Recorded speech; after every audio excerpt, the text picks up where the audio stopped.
عبداللہ ابن مسعود رضی اللہ تعالی عنہ وہ صحابی ہیں جنہوں نے ایسا ٹائٹل جیتا تھا کہ دنیا میں اور کسی نے نہیں جیتا.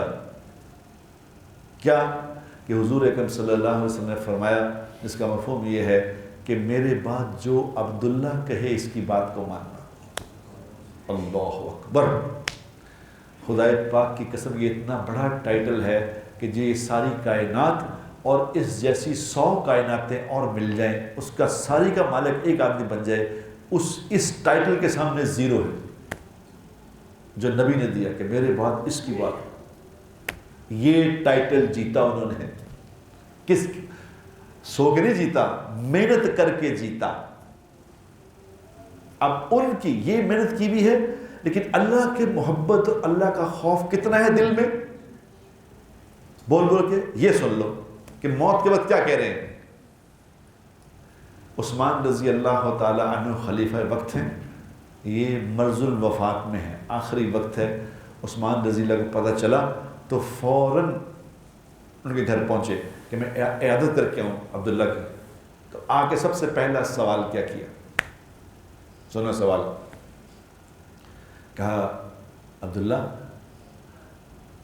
آپ کو کیا تکلیف ہے، کیا تکلیف ہے؟ کہا مجھے میرے گناہوں کی تکلیف ہے. یہ کہہ رہے ہیں عبداللہ بن مسعود رضی اللہ عنہ، مجھے میرے گناہوں کی تکلیف ہے.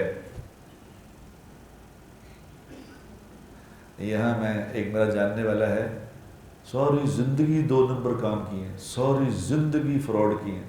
تو میں نے اسے کہا، میں کہا یار تیری 65 سال عمر ہو گئی ہے، اب موت کا وقت آ گیا. وہ کہتا ہاں بالکل تیار ہے مرنے کے لیے. خدا کی قسم بالکل تیار ہے، کوئی ایسی بات آج موت آ جائے.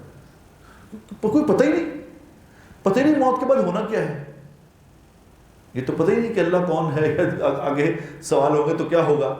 وہ کہتا کوئی ایسی گل. اب یہ کیا کہہ رہے ہیں، مجھے اپنے گناہوں کی تکلیف ہے. کہ جانتے تھے نا اللہ کون ہے، کس کے سامنے پیش ہونا ہے. تو انہوں نے کہا جی آپ چاہتے کیا ہیں. خلیفہ نے کہا کہ حضرت آپ اس وقت چاہتے کیا ہیں. کہا میں صرف اللہ کی رحمت چاہتا ہوں اور کچھ نہیں چاہتا، صرف اللہ کی رحمت. یہ ہیں جاننے والوں کا معاملہ. تیسرا سوال کیا کہ آپ کے لیے کسی طبیب کا بندوبست کروں. ڈاکٹر حکیم طبیب کہتے ہیں جو آپ کا علاج کرے. آپ کے لیے کسی طبیب کا بندوبست کروں. تو کیا کہا کہ امیر المومنین میرے طبیب نے ہی تو مجھے بیمار کیا ہے، طبیب نے ہی بیمار کیا ہے. میرا طبیب اللہ ہے، اسی نے تو بیمار کیا ہے، تم کس کو بلاؤ گے. تو کہا اچھا پھر ایسے آپ کی بیٹیاں ہیں ساری، بیٹا آپ کا کوئی ہے نہیں، تو میں بیت المال سے آپ کو کچھ ہدیہ بھیجتا ہوں، وہ قبول کر لیں، آپ کی بیٹیوں کا کام آئے گا. تو انہوں نے کہا میں نے اپنے نبی صلی اللہ علیہ وسلم سے سنا تھا کہ جس گھر میں رات کو سورہ واقعہ پڑھی جاتی ہے اس گھر میں کبھی فاقہ نہیں آئے گا. میں نے اپنی بیٹیوں کو سورہ واقعہ سکھا دی ہوئی ہے، یہ روزانہ پڑھتی ہیں، مجھے پیسوں کی ضرورت ہی نہیں.